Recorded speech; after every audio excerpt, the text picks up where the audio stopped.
Dungeons and Dragons 5e players, alignment is dead. Let's talk about it.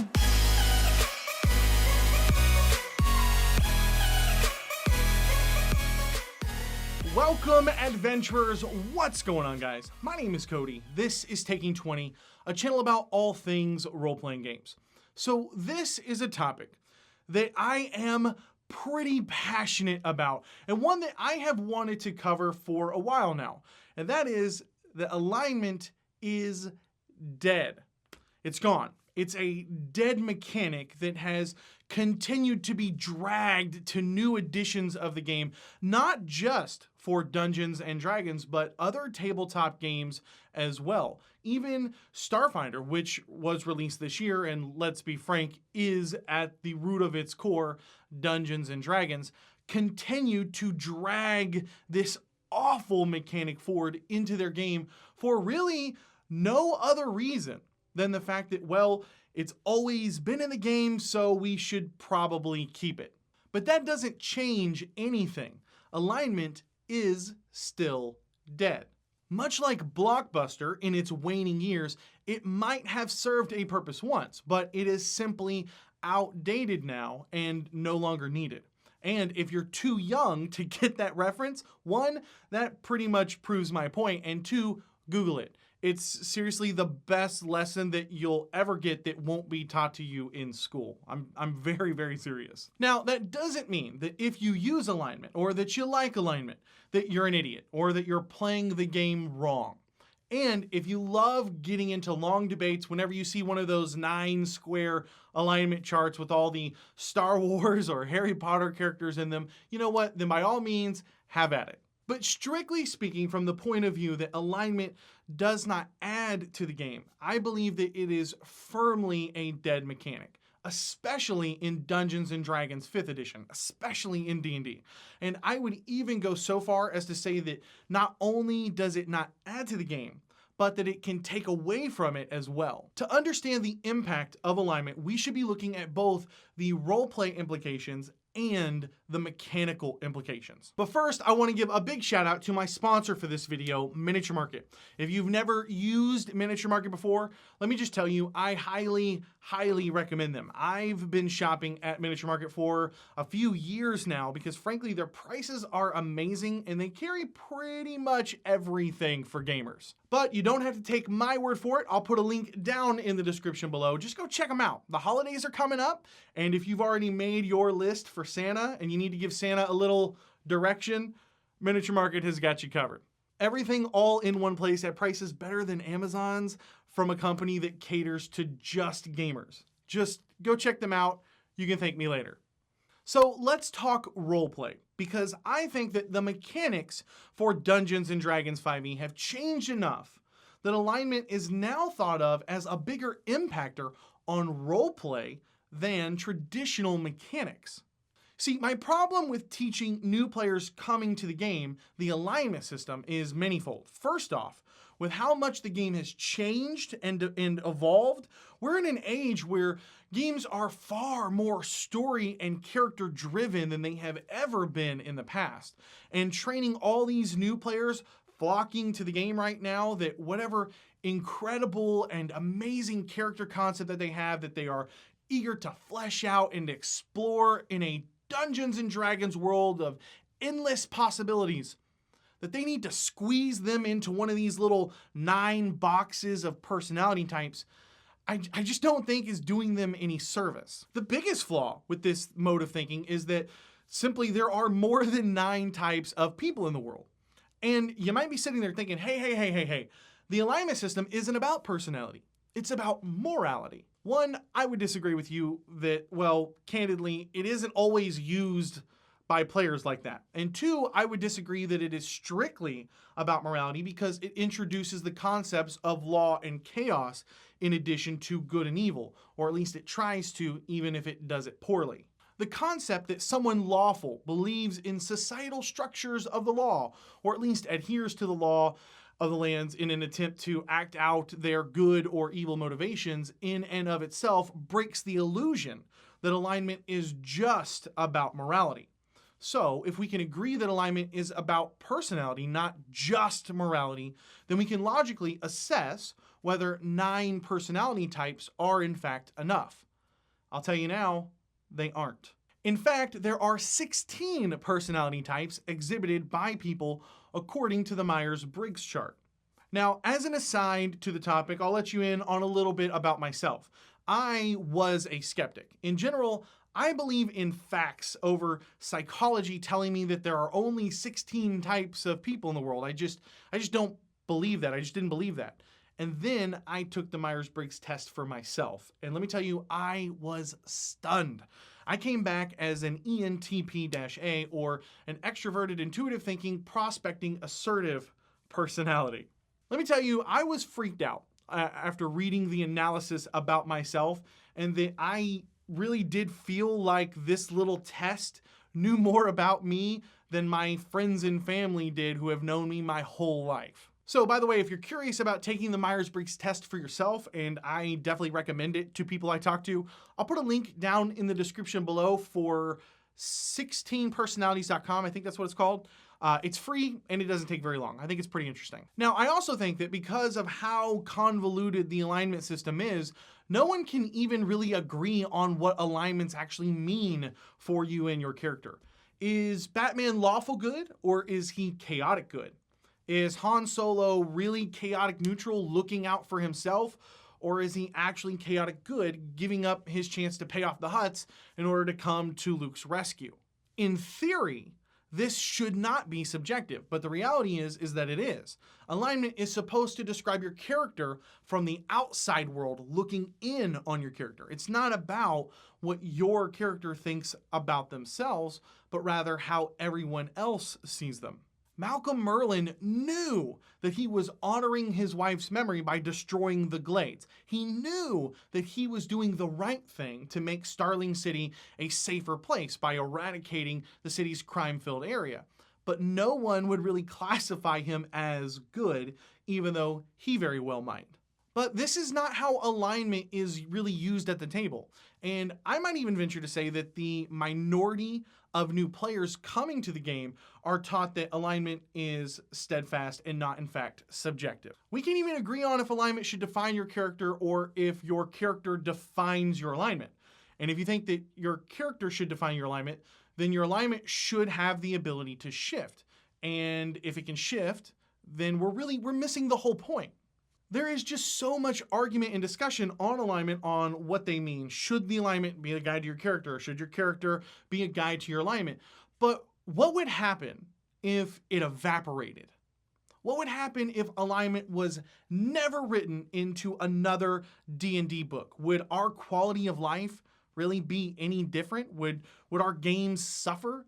Would new players suddenly not understand how their characters are supposed to act because they don't have a 9-block alignment system telling them, giving them some kind of guidance? The most fascinating part about the history of alignment is that it was never a great system. And if you don't believe me that alignment was always an idiotic restriction, here's an excerpt from the AD&D DMG under Changing Alignment. Immediately on alignment change actually occurring, the character concerned will lose 1 level of experience, dropping experience points to take him or her to the bottom of the next lower level, losing the hit die and/or hit points and all abilities which accrue to him or her with the lost level. Now, if you've been following my channel for a while, you know that I firmly believe that interesting characters are dynamic characters.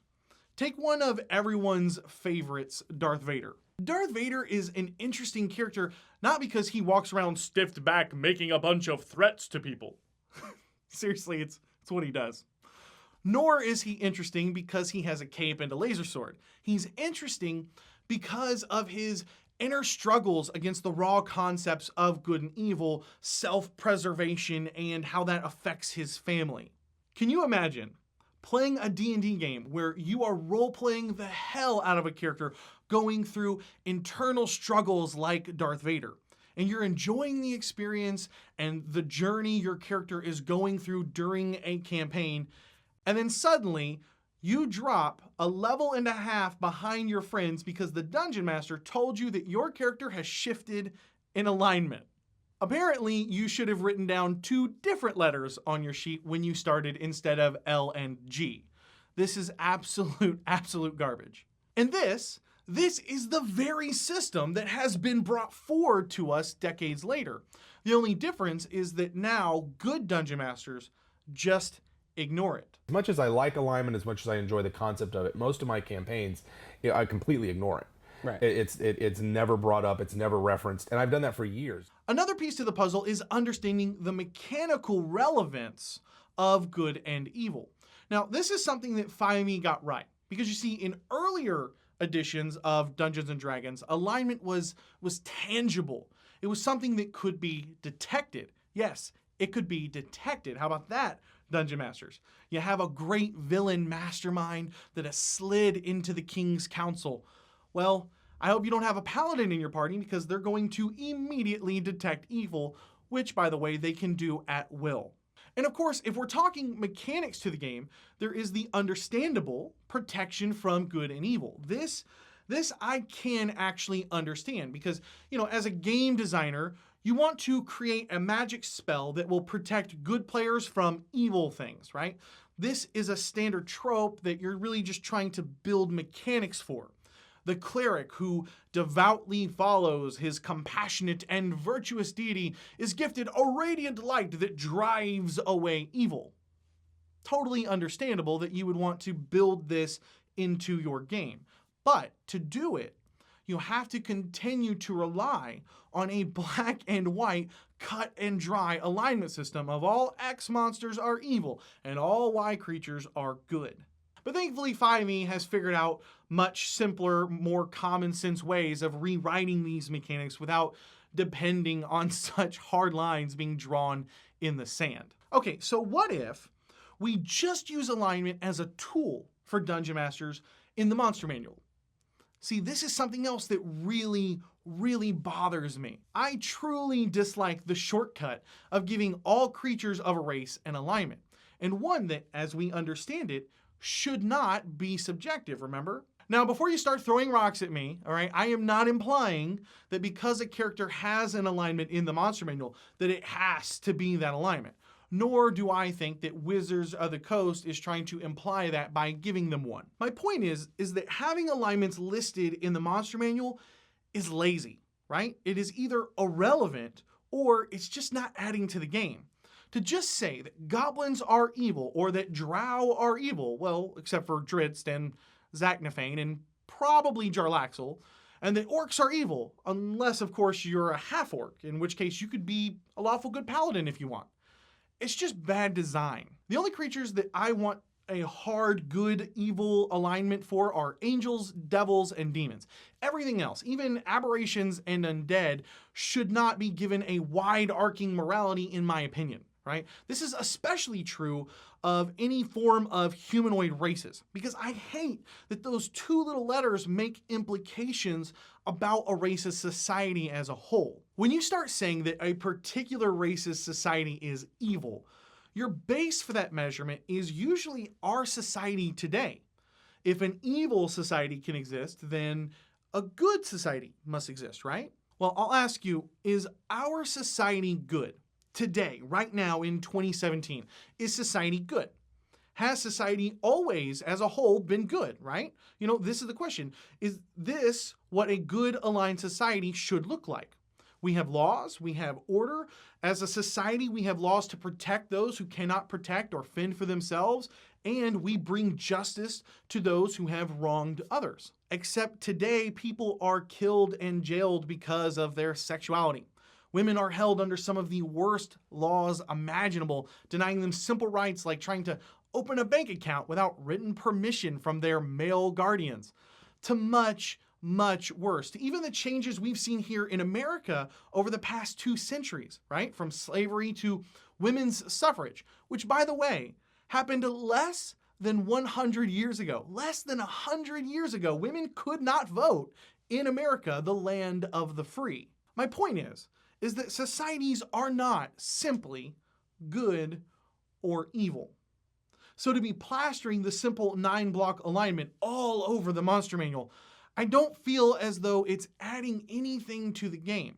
If we teach new dungeon masters to skim through the book or to filter down monsters in an online tool until they see one of an appropriate challenge rating that has also been tagged with chaotic evil, that's not doing them any favors. And if we expect dungeon masters to create their own worlds and their own fantasy settings, one where maybe goblins are just another race, maybe goblins aren't just evil and that they are really these clever and shrewd bankers that work at Gringotts, then we're forcing them over this unnecessary imaginative wall first, that all alignments listed in the monster manuals don't mean anything to them during the creative process. And this is an artificial barrier that no longer serves any real purpose in aiding dungeon masters. And it also, might I add, creates that same artificial barrier for players who revert back to the most common shared knowledge of how Dungeons and Dragons work. If we train players that orcs are evil, well, when they see an orc, they're going to go smite the evil. You want to know why your players don't try and talk their way out of a combat against orcs?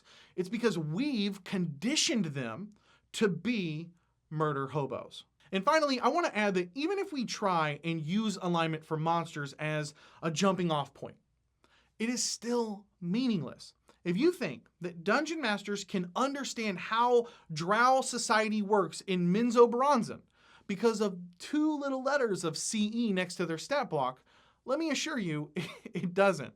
So if you take anything away from this video, please don't teach new players to build characters based around 9 little alignment blocks. Teach them to create much deeper and complex characters by making a much deeper and complex world for them to play in.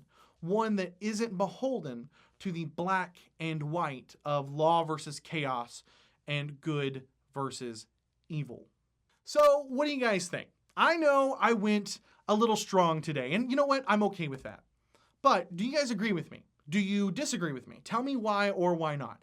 And should the 6th edition of Dungeons and Dragons, however many years down the road that is, keep alignment? I cannot wait to read the comments this week. Again, I want to give a special thank you to both my sponsor for this video, Miniature Market, and to all of my kick-ass patrons. Thank you guys for helping me keep making content like this. I really, really love doing it, and I will keep doing it because of your support. Thank you. If this is your first time here and you love role-playing games as much as I do, I'd love to have you subscribe. Every week I'll be putting out new videos on GM tips, player tips, tutorials, and more. So if that sounds like something you might be interested in, just hit that subscribe button down below and come join us. Thank you guys so much for watching. My name is Cody, and may your games be filled with awesome memories and even better friends. I'll catch you guys next time. Yeah.